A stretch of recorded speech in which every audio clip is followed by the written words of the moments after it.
Students can learn something without actively attending to it. Well, attention drives learning. So we want to focus on selective attention. That's the kind of attention that you use in the classroom, where you're focusing in on something.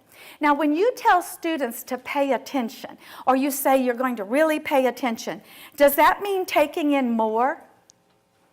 Is that what attention means?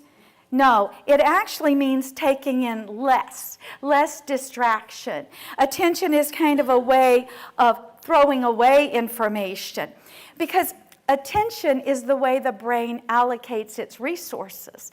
And in a way, it's similar to a computer and how much RAM, and if you run too many programs, everything slows down. So you can only process so much at a given moment. And attention is the way these resources are allocated. So we want to talk to students about what to pay attention to. And it's more like a spotlight than a floodlight. So it's also an underlying brain process that we could talk a lot more at length. It's very involved in achievement, and it's mediated by the frontal lobes. It's an interesting fact is that it's the act of attention that affects plasticity, the changes in the brain. You need to pay attention in order to make some of these brain changes. And I'll tell you about a story of hotel maids, hotel cleaning people. The researchers followed the group of cleaning people as they did everything that they did.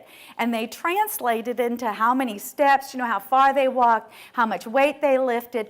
They translated it into, if you went to a gym, this is what you would have done. Now, the cleaning people were all overweight.